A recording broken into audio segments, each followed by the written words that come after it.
I'm Gina Quattrochi. And I'm Jeff Smith. Thanks for joining us tonight. Congress passes a bill that averts widespread tax increases and delays deep spending cuts that had threatened to return the nation to recession. News 18's Krista Henry reports that Indiana Republican Congressman Todd Rokita voted to oppose the so-called fiscal cliff deal to increase federal spending by hundreds of billions of dollars.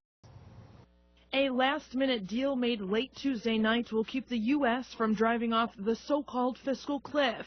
But Indiana Republican Congressman Todd Rokita says higher taxes and continued political fighting in Washington threaten to shake the fragile economy well into 2013. Congress and the White House have steered the nation around a fiscal pothole.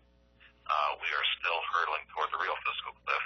The congressman voted against the deal that would avert widespread tax increases and delay deep spending cuts that had threatened to return the country to recession. It was a difficult vote. It was not easy because there were some good things.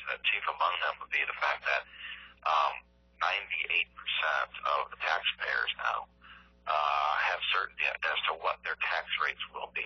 Rokita says the real fiscal cliff is the impending financial issues with programs like Medicare, Medicaid, and Social Security that will drive our country into a $100 trillion debt during the next 50 years. That's all being driven by the fact that 10,000 people a day are retiring into programs, whether that's Medicaid, Medicare, or Social Security, and that's driving 62% of our federal spending and causing us to have to borrow all this money.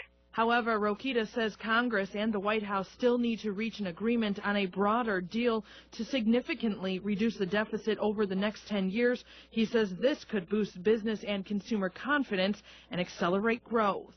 Consumer spending will not be there in terms of confidence, and it also won't be there because more and more of their money, a $50,000 a year person, let's say, who makes $50,000 a year, is going to see probably $1,000 more in taxes. The bill waiting for the president's signature extends long-term jobless benefits for a year, but doesn't include spending cuts or Social Security and Medicare reform, leaving many lawmakers like Rokita doubtful Washington will ever reach a sweeping budget deal. Krista Henry, News 18.